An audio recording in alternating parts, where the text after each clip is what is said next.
नारायणी नमस्तुते। ऊंची आवाज में दोनों हाथ ऊंचा करके जय घोष बोलिए। बोलिए प्रेम से श्री सद्गुरुदेव महाराज की, जगत जननी श्री माता जी की, श्री आनंद कंद भगवान की, वृंदावन बिहारी लाल की, पंडित श्री दीनदयाल उपाध्याय की, मानव धर्म की, मानव धर्म की, सनातन धर्म की, सनातन धर्म की। प्रेमी सज्जनों, भगवत भक्त आत्माओं, प्यारे भाइयों एवं प्यारी बहनों, पंडित दीनदयाल उपाध्याय स्मृति महोत्सव मेला में समिति के तत्वावधान में आज एक सद्भावना सम्मेलन का आयोजन किया गया है और सद्भावना सम्मेलन में थोड़ी देर में परम पूज्य सद्गुरुदेव श्री सतपाल जी महाराज पधार कर अपने अध्यात्म एवं सद्भावना से ओतप्रोत मार्मिक उद्बोधनों द्वारा हम सबको कृतार्थ करेंगे। आप सभी से अनुरोध है, ध्यान पूर्वक सत्संग के विचारों को सुनिए। श्री सद्गुरुदेव भगवान की कृपा से कुछ विचार आपके समक्ष रखूंगा। अनुरोध है, ध्यान पूर्वक श्रवण करें और जीवन का कल्याण करें। हम सभी लोग पंडित दीनदयाल उपाध्याय महोत्सव में सम्मिलित होने के लिए आए हैं। पंडित दीनदयाल उपाध्याय एक बहुत ही विद्वान और प्रखर राष्ट्रभक्त नेता थे। अध्यात्म में उनकी बड़ी पैठ थी और वे एक महान राष्ट्रभक्ता थे। राष्ट्रभक्तों में उनकी गिनती होती थी और उनका यहाँ पैतृक गांव है और पैतृक गांव में इस तरह में इस कार्यक्रम का शुभारंभ हो रहा है और आप सभी लोग दूर दूर से श्री महाराज जी का नाम सुनकर यहाँ उनके दर्शन के लिए और सत्संग प्रवचन सुनने के लिए आए। यद्यपि हम लोगों ने अपनी पत्रिकाओं में इसकी सूचना नहीं छापी, लेकिन जिसे भी ये सूचना मिली कि 29 सितंबर को परम पूज्य सद्गुरुदेव जी महाराज पढ़ा में पंडित दीनदयाल उपाध्याय स्मृति मेला में सम्मिलित होने के लिए आ रहे हैं और उनका यहाँ अध्यात्म से ओतप्रोत मार्मिक प्रवचन होगा। लोग यहाँ भारी संख्या में पधार रहे हैं। अभी लोगों का तांता लगा हुआ है आने के लिए और सभी लोग यहाँ शालीनतापूर्वक बैठकर कार्यक्रम का लाभ प्राप्त कीजिए। भाइयों, भगवान कृष्ण की भूमि है वृंदावन, गोकुल और मथुरा। यहाँ का रंगकन भगवान कृष्ण के अध्यात्म से ओतप्रोत है और भगवान श्री कृष्ण महाराज ने यहाँ अनेक बाल लीलाएं की, ग्वाल बालों को सुख दिया और अनेक प्रकार से उन्होंने भक्तों को आनंद देने वाले बाल लीलाएं किए। इस धरती पर भगवान का अवतरण होता है। भगवान कृष्ण अर्जुन से कहते हैं, अर्जुन, जिस ज्ञान का उपदेश मैंने कल्प के आदि में सूर्य को प्रदान किया था, वह ज्ञान सूर्य से सूर्य पुत्र मनु को प्राप्त हुआ, मनु से मनुपुत्र इक्ष्वाकु को प्राप्त हुआ, इक्ष्वाकु से वह ज्ञान राजऋषियों में पहुंचा, लेकिन काल क्रम से वह ज्ञान लोप प्राय हो गया। आज उसी ज्ञान का उपदेश मैं तुम्हें देने जा रहा हूं। अर्जुन कहता है, भगवान आप मेरे समकालीन हैं। आपका और मेरा जन्म अर्वाचीन है, लेकिन सूर्य का जन्म बहुत पुरातन है। सृष्टि के प्रारंभ में यह ज्ञान आपने सूर्य को दिया, लेकिन मैं कैसे मान लूं यह ज्ञान आपने सूर्य को प्रदान किया था। आप हमारे युग में उत्पन्न हुए हैं, प्रकट हुए हैं। भगवान कृष्ण कहते, अर्जुन तेरे और मेरे अनेक जन्म हो चुके हैं, इसे मैं जानता हूं, तुम नहीं जानते। अपनी योग माया को अपने वशीभूत करके मैं जन्म धारण करता हूं। भगवान कृष्ण गीता में यह भी कहते हैं, न मे विदुषुर्गणा प्रभवम न महर्षय अहम आग्नि देवानाम महर्षिणाम च सर्वशः। मैं कल तो इस धरती पर प्रकट होऊंगा, अवतार धारण करूंगा।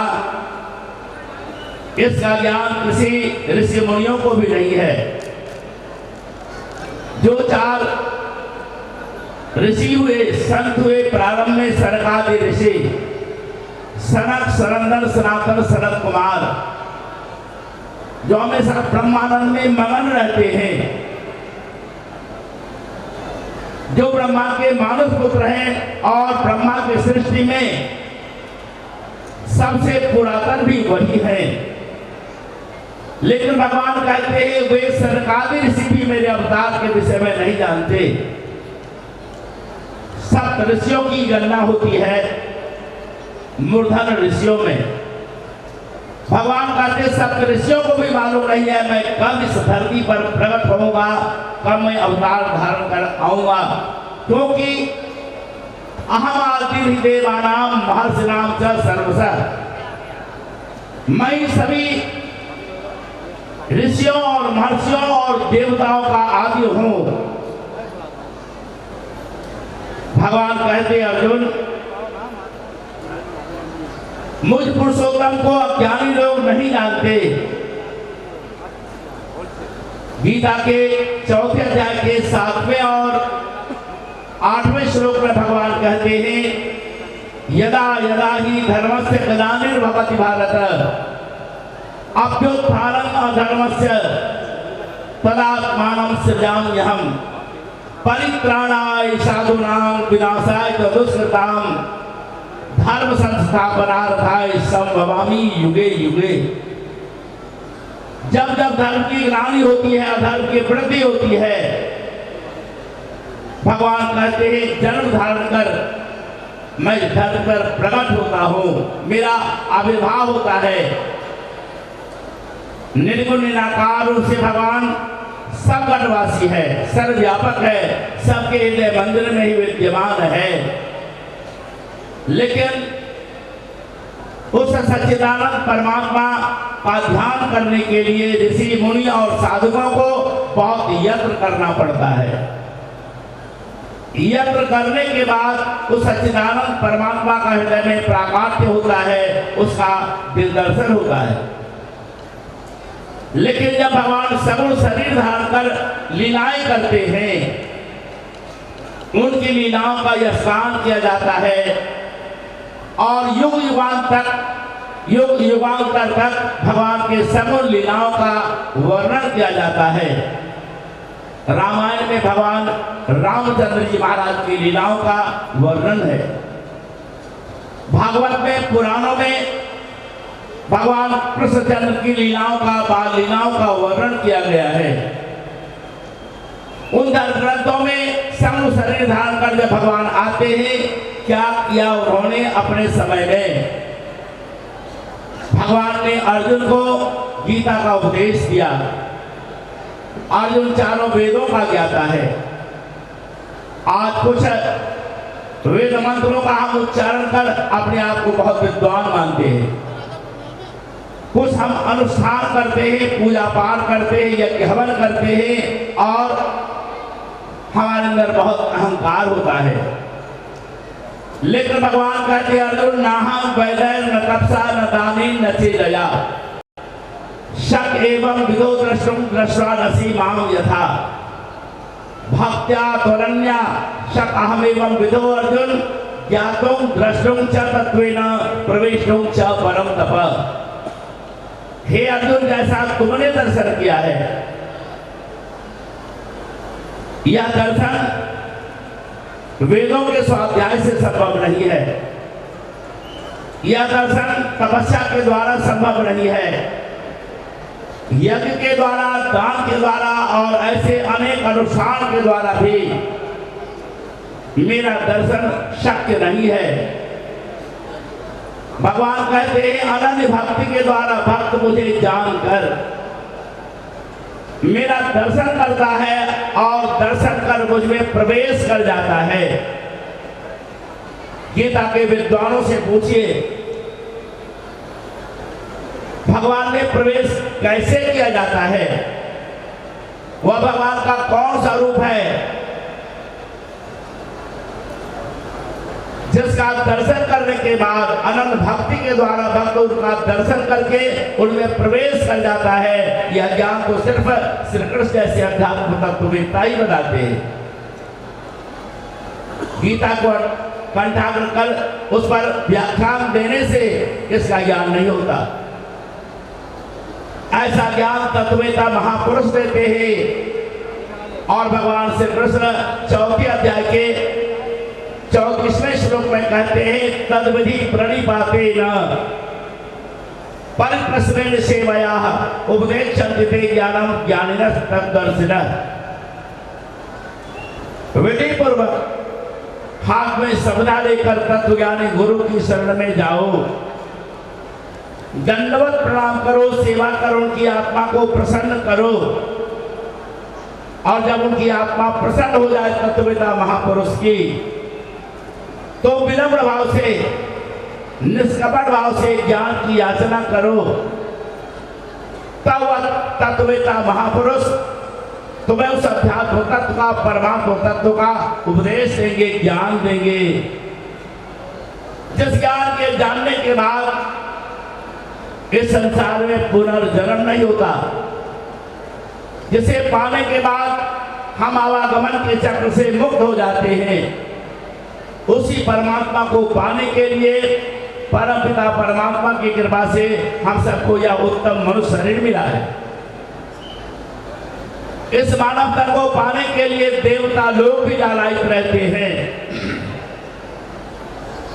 गीता के अंदर 15वें अध्याय में भगवान 4, 5वें और 6वें श्लोक में कहते हैं तथा पदम तत्परिमार्गितव्यम यस्मिन् बन्तान् निवर्तन्ते भूयः तमेव चाद्यं पुरुषं प्रपद्ये यथा प्रवृत्ति प्रसिद्धा पुराणी निर्माणोहा जितसंग दोषा अध्यात्म नित्या विनिवृत्त कामाः द्वन्द्व विमुक्ता सुख दुःख संगय गच्छन्ति मूढ़ा पदम अव्ययम् तत् न तद् भासयते सूर्यो न शशांको न पावकः यद् गत्वा न निवर्तन्ते तद्धाम परमं मम। भगवान 15वें अध्याय के 4, 5वें और 6वें श्लोक में कहते हैं जिस सनातन ब्रह्म से सारा संसार उत्पन्न होता है, जिसे पाने के बाद कुछ पाना बाकी नहीं रहता, जिसे पाने के बाद जीवात्मा इस संसार में लौटकर नहीं आता, अर्थात उसका पूर्णपि जननम और पूर्णपि मरणम समाप्त हो जाता है। उसी परमात्मा की प्राप्ति के लिए हर साधक को, हर मानव को जीवन में प्रयत्न करना चाहिए। उसी के लिए वीतरागी, ज्ञानी, ऋषि, मुनि, ध्यानी यत्न करते हैं।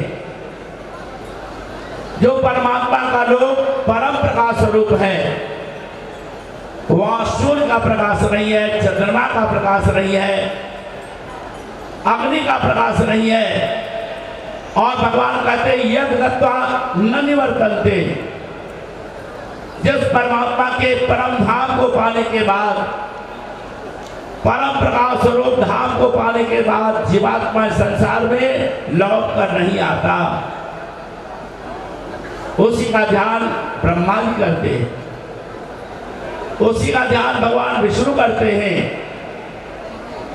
उसी का ध्यान भगवान शंकर करते हैं। 88 ऋषि मुनि ज्ञानी ज्ञानी सब उसी परमात्मा का अपने हृदय मंदिर में ध्यान करते हैं। और कबीर तो सदुकड़ी भाषा में कहते हैं, पानी में मीन प्यासी मोह सुन सुन आबे हासी। आत्मज्ञान बिना नर भटके क्या मथुरा क्या काशी। विधि हरिया को ध्यान धरत है मुनियन साहस 88। सोई हंस तेरे घट अंदर अलग पुरुष अविनाशी। है अंदर पर दूर बतावे, है अंदर पर दूर बतावे, दूर की बात निराशी। कहत कबीर सुनो भाई साधो, बिन गुरु भरम न जासी। मोह सुन सुन आबे हासी, पानी में मीन प्यासी। मोह सुन सुन आबे हासी। वह परमात्मा जो सगुण शरीर धारण कर संसार में प्रकट होता है, नर लीलाएं करता है, वह परमात्मा अपने निर्गुण निराकार स्वरूप का ज्ञान देता है अर्जुन जैसे जिज्ञासु को। भगवान शंकर ने माता पार्वती को उपदेश दिया। माता पार्वती भगवान के लिए व्रत करती है, उपवास करती है, दान देती है, अनेक प्रकार का बाहरी अनुष्ठान करती है, माला फेरती है, सहस्त्र नाम का जाप करती है। एक बार माता पार्वती ने भगवान शंकर से पूछा, नेत्र बंद कर आप बैठे रहते हैं, आप क्या करते हैं? शंकर भगवान ने कहा, मैं राम के उस अविनाशी स्वरूप का ध्यान करता हूं। सहज प्रकाश रूप भगवाना, नैता पुण्य विज्ञान विहाना। राम सच्चिदानंद दिनेशा, नैता मोह निशा लव देशा। सब कर परम प्रकाशक जोई, राम अनादि अवध पति सोई। जगत प्रकाशक रामो, मायाधीश ज्ञान गुण धामो। वह राम सहज प्रकाश स्वरूप है। उस प्रकाश स्वरूप परमात्मा के दर्शन के लिए काकुशंडी गरुड़ को उपदेश देते हुए कहते हैं, रामचरितमानस के उत्तर कांड में आप इन पंक्तियों को पढ़िए। राम भक्त चिंता मन सुंदर, बसई गरुड़ जाके उर अंतर।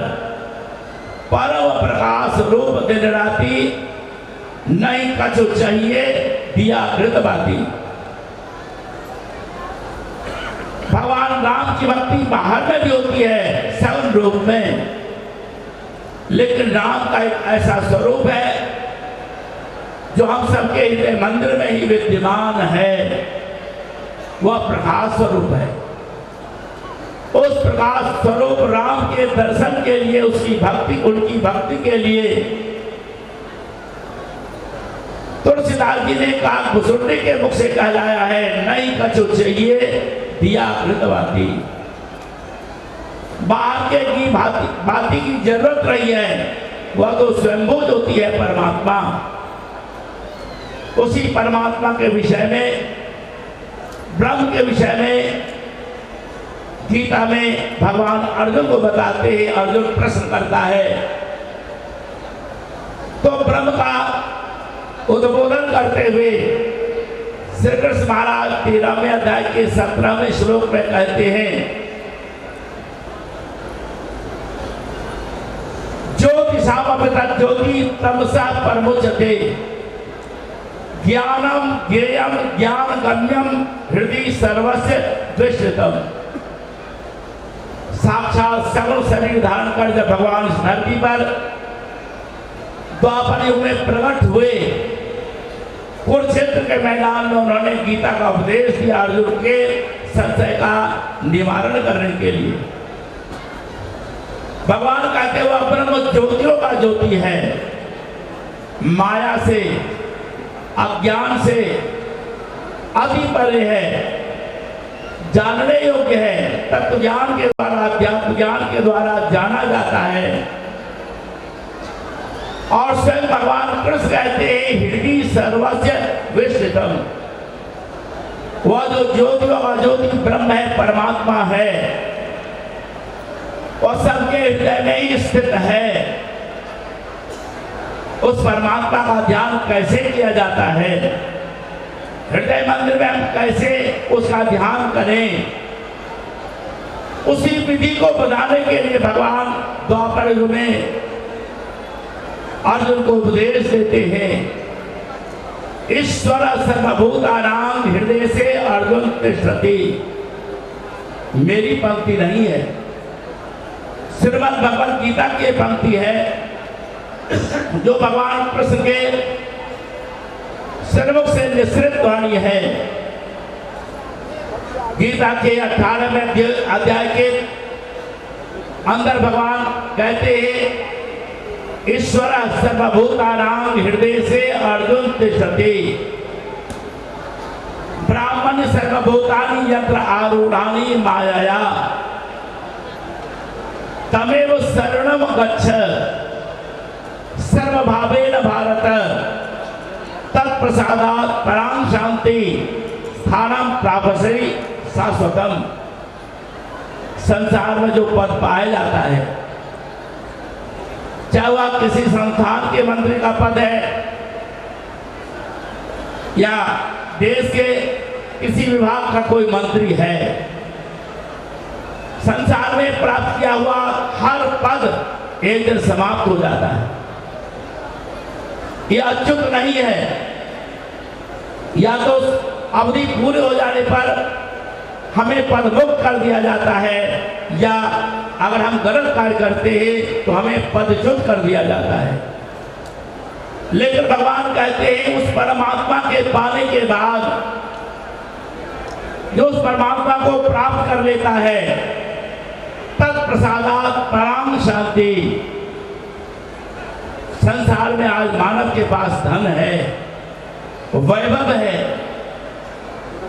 धन और संपदा है, लेकिन हर मानव का मन अशांत है, किसी के मन में शांति नहीं है। इस चंचल मन को हम रोके कैसे?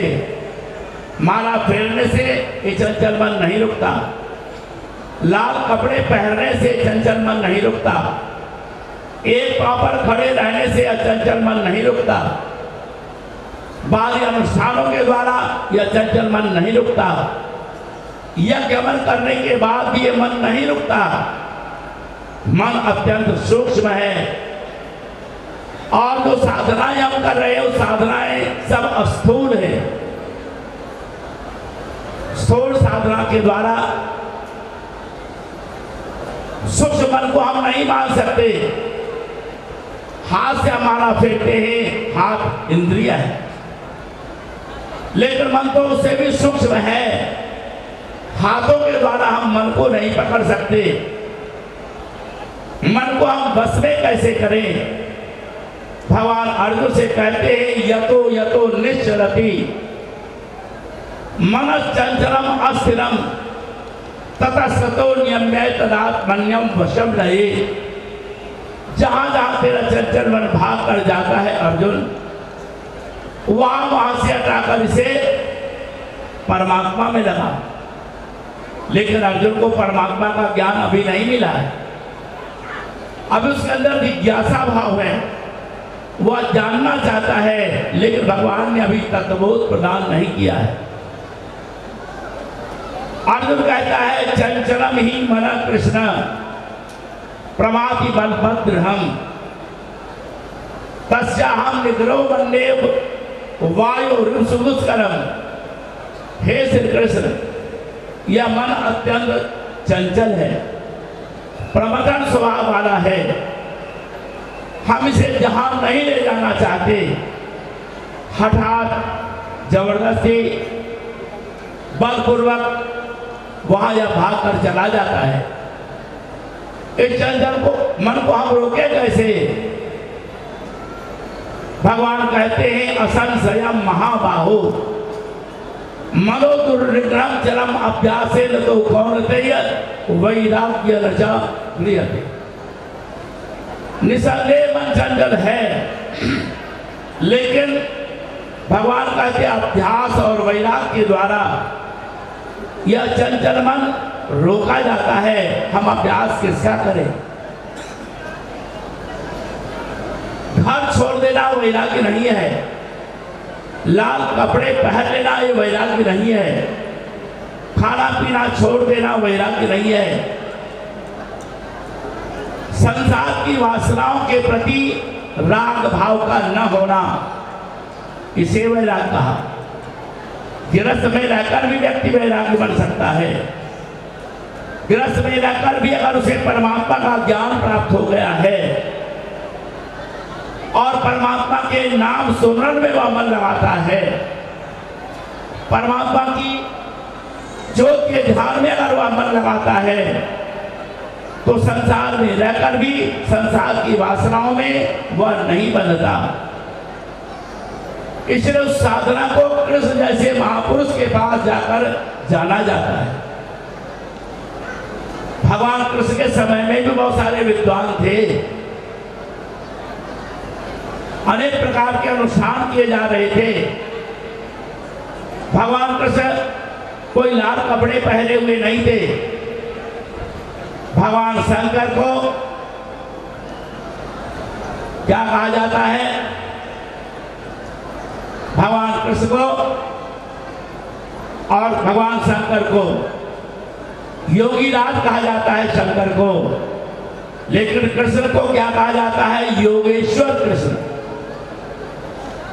कृष्ण हमेशा योग युक्त रहने वाले महापुरुष हैं। उनकी श्रुति हमेशा ब्रह्म में स्थित रहती है, जुड़ी रहती है। वे संसार में रहकर भी संसार से विरक्त हैं, संसार के प्रपंचों में दिखाई पड़ते हैं, लेकिन कृष्ण हमेशा स्थित प्रज्ञ हैं। जो स्थित प्रज्ञ हो जाता है, जिसे परमात्मा का ज्ञान प्राप्त हो जाता है, संसार में रहकर भी संसार की वासनाओं में वह आबद्ध नहीं होता।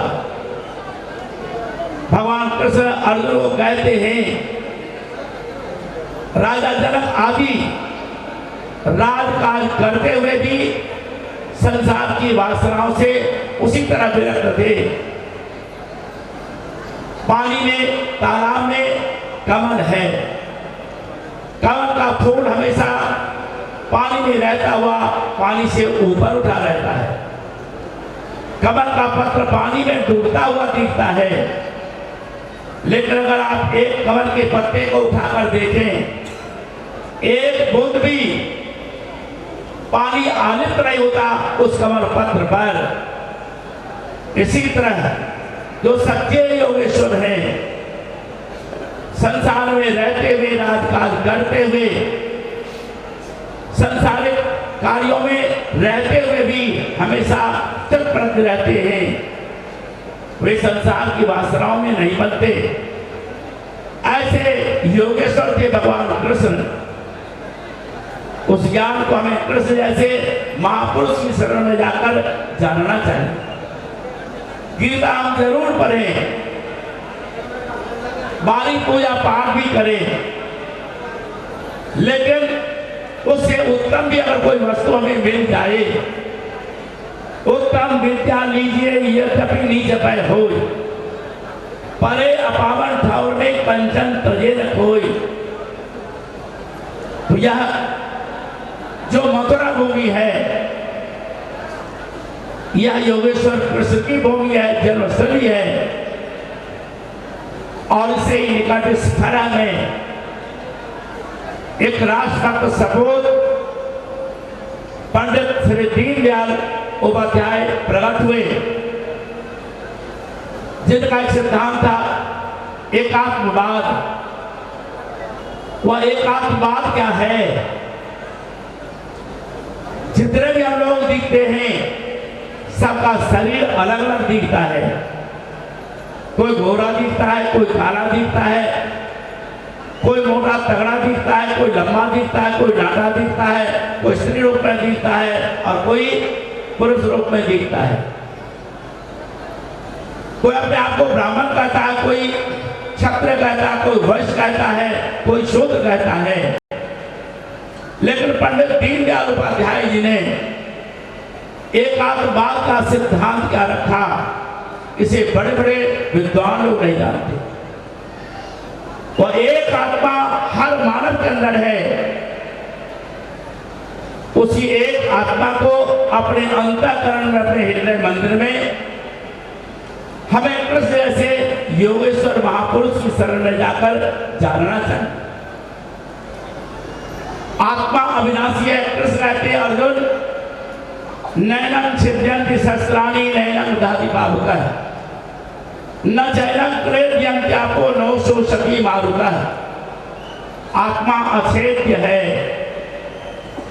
शस्त्र उसे छेदन नहीं कर सकते, काट नहीं सकते, जल उसे गीला नहीं कर सकता, वायु से सुखा नहीं सकते, अग्नि उसे जला नहीं सकती। यह आत्मा अजर अमर अविनाशी है और एक ही आत्मा सभी भूत प्राणियों में समाया हुआ है। एक तालाब के अंदर दोपहर का सूर्य तप रहा है और पानी में सूर्य की प्रतिछाया दिखाई पड़ती है, लेकिन उस तालाब में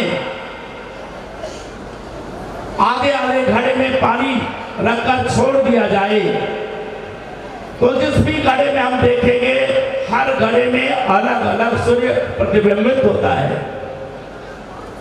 जितने घड़े हैं सब घड़े में अलग अलग सूर्य प्रतिबिंबित होता है। लेकिन अगर घड़ा टूट जाए और पानी पानी में मिल जाए, घड़े का पानी तालाब के पानी में या नदी के पानी में, समुद्र के पानी में मिल जाए तो फिर सूर्य एक ही दिखाई पड़ता है, एक ही सूर्य प्रतिभासित होता है उस जल के अंदर। इसी तरह परमात्मा तो एक है, लेकिन उसके अंदर एक भावना उत्पन्न होती है। वेदों का अगर आप अध्ययन करें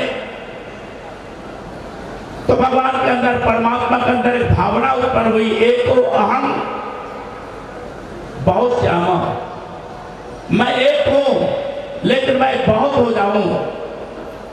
और विविध रूप में जो शरीर हमारा है ये शरीर अलग अलग है, लेकिन सबकी आत्मा एक ही आत्मा है, सबकी आत्मा विनाशी है, सबके अंदर एक ही परमात्मा है। और सदगुरुदेव श्री सत्ताली महाराज उस एक आत्मा का उपदेश देने के लिए, ज्ञान देने के लिए सद्भावना सम्मेलन में पधारने वाले हैं। महाराज जी का कहना है जैसे फूलों की एक माला है, माला के फूल अलग अलग दिखाई पड़ते हैं, कोई पीला है, कोई बैंगनी है, कोई नारंगी है, कोई हरा है। उसके आकार प्रकार में भी, बनावट में भी अलग अलग रूप दिखाई पड़ता है, लेकिन सारे फूलों को जोड़ने वाला धागा एक है। इसी तरह से सदगुरुदेव श्री सत्ताली महाराज यही उपदेश देते हैं, मुझ में राम तुझ में राम सब में राम समाया, मुझ में राम तुझ में राम सब में राम समाया। सबसे कर लो प्यार जगत में, कोई नहीं पराया, कोई नहीं पराया। हम सबसे प्रेम करें। वेदों की वाणी है, ऋषियों की वाणी है, अयम नियः परो वेत्ति गणना लघु चेतसाम् उदार चरितानांगी वसुधैव कुटुंबकम्। अपना परिवार ही अपना कुटुंब नहीं है, सारी वसुधरा ही अपना कुटुंब है, अपना परिवार है। ये कब दिखता है? जब हमें ये अनुभव हो जाता है अध्यात्म ज्ञान के द्वारा, जो परमात्मा का प्रकाश मेरे हृदय मंदिर में है, वो इस भाई के अंदर है, इस बहन के अंदर है, इस ब्राह्मण के अंदर है, इस क्षत्रिय के अंदर है, वो वैश्य के अंदर है, शूद्र के अंदर है। जब उसी एक परमात्मा का हम दर्शन सब में करने लगते हैं, तब वास्तव में सच्चे साधु हैं, महात्मा हैं, पंडित हैं, ब्राह्मण हैं। विद्या विनय संपन्ने ब्राह्मणे कवियस्त्री, विद्या विनय संपन्ने ब्राह्मणे कवियस्त्री, सुनी चैव सपाके च पंडिता समदर्शिन। विद्या विनय युक्त ब्राह्मण में, चांडाल में, गांव में, चींटी में, हाथी में, कुत्ते में, जो सब में एक आत्मा को देखता है, वही सच्चा पंडित है, वही सच्चा ब्राह्मण है, वही सच्चा महात्मा है, वही सच्चा साधु है। पढ़ने लिखने से भावना उत्पन्न नहीं होती, ये अनुभव का विषय है, और अनुभव आत्म साक्षात्कार के द्वारा होता है। उस आत्मा को जानकर हम प्रतिदिन उस आत्मा का ध्यान करें, परमात्मा का ध्यान करें। अगर आप गीता का अध्ययन करें तो भगवान कृष्ण तो कहते हैं सबके अंदर परमात्मा है, लेकिन महाभारत में यह भी प्रसंग आता है, प्रतिदिन ब्रह्म मुहूर्त में उठकर भगवान कृष्ण भी अपने अंदर हृदय मंदिर में ध्यान करते थे। जो ज्ञान भगवान कृष्ण को उनके गुरु संदीपनी ने बताया, जो ज्ञान भगवान राम को उनके गुरु वशिष्ठ ने जनाया, वही ज्ञान भगवान राम ने हनुमान को दिया और भगवान कृष्ण ने अर्जुन को दिया। और महापुरुष सिर्फ सुनाते नहीं हैं, स्वयं वह ध्यान भी करते हैं और हमें दिखलाते हैं, बताते हैं तुम भी प्रतिदिन ध्यान करो। अगर हर भारतीय, जो हमारी भारतीय संस्कृति है, जो अध्यात्म है, उस अध्यात्म को जानकर, उस अध्यात्म के माध्यम से आप परमात्मा को जानकर, सद्गुरु के शरण में जाकर परमात्मा को जानकर उसका ध्यान करेंगे, तो निसंदेह हम सब में प्रेम होगा, करुणा होगी, दया होगी, बुद्धता होगी। इसलिए उस अध्यात्म ज्ञान को जानिए, उस अध्यात्म का संदेश देकर